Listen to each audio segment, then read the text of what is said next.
Oi, meu nome é Wesley e esse é o Vamos Falar Sobre. E o tema de hoje é o Pantera Negra, o personagem dos quadrinhos da Marvel, que agora está em cartaz nos cinemas.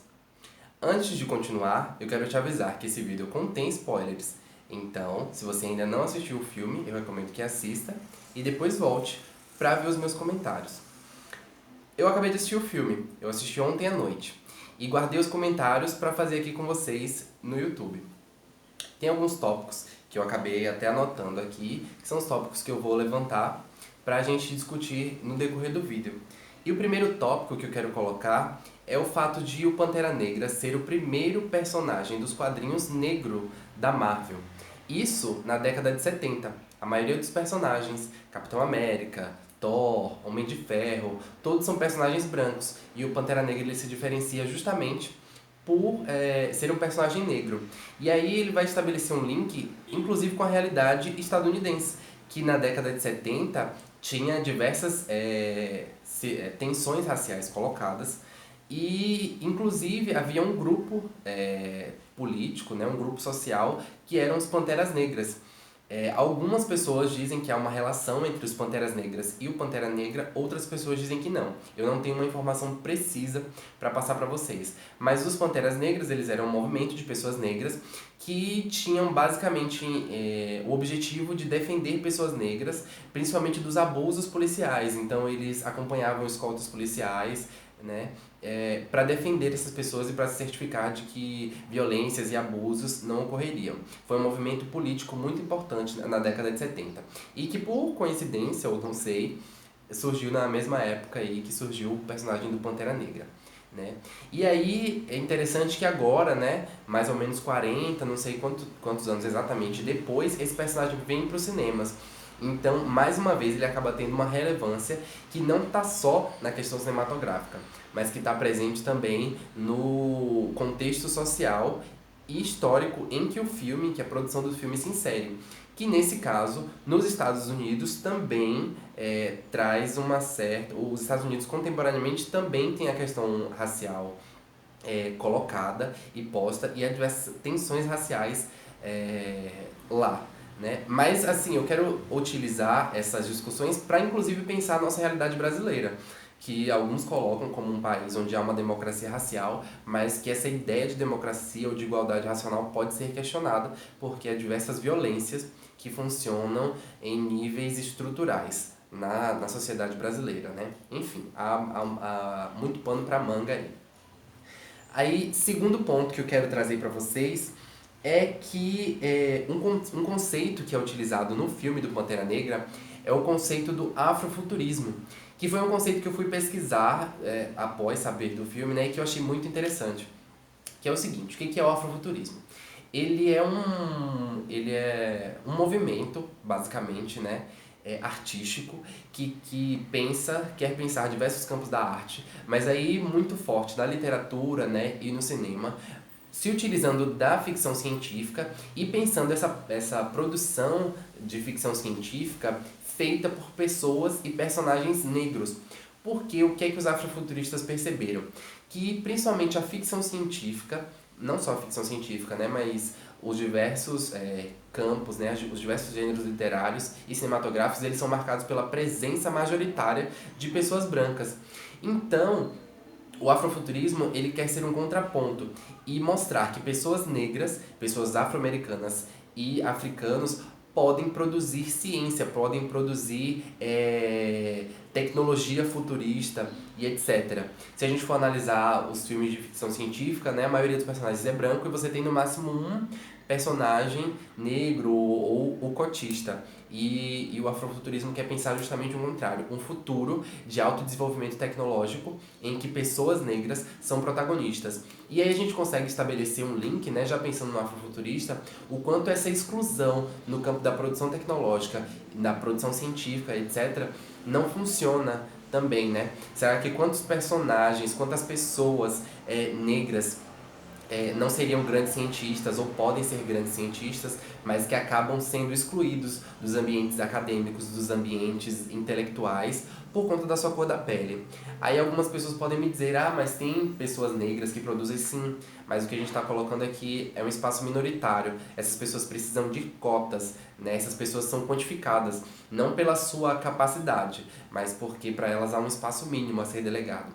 E aqui a gente quer falar de protagonismo, eu quero trazer a questão do protagonismo, que é muito presente no filme, também no fato de a maior parte do elenco é negra. Você tem dois, eu não sei quantos personagens, mas são muito poucos personagens que são brancos. E isso é importante no filme, porque a gente começa a perceber o quanto a segregação funciona nas produções brancas.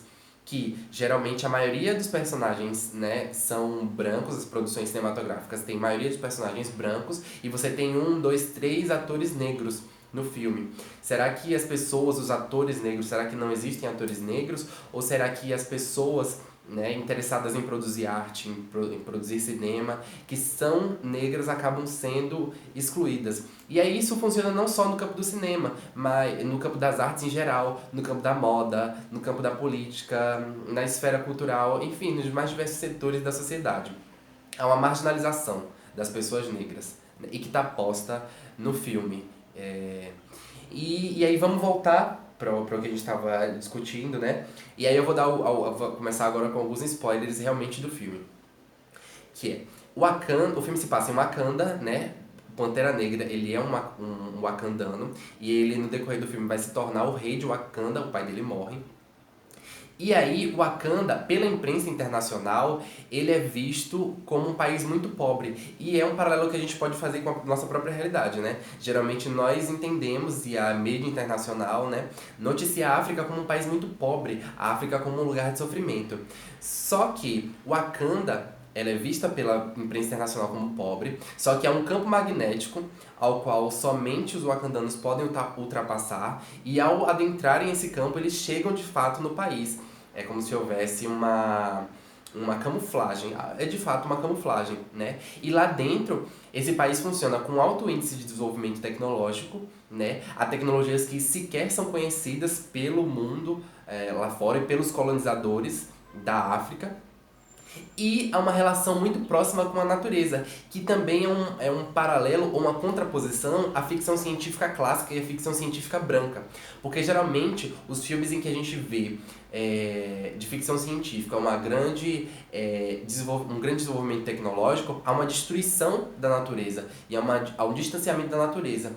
E no Pantera Negra há uma sociedade, né, africana que não precisou ser colonizada, eles produziram por si mesmos essas diversas tecnologias, né, e há uma relação entre tecnologia, entre desenvolvimento tecnológico e proximidade com a natureza. Há um respeito à natureza. Tanto que a cidade não é aquela cidade de ficção científica clássica. É uma cidade que tem aquelas destruídas, etc.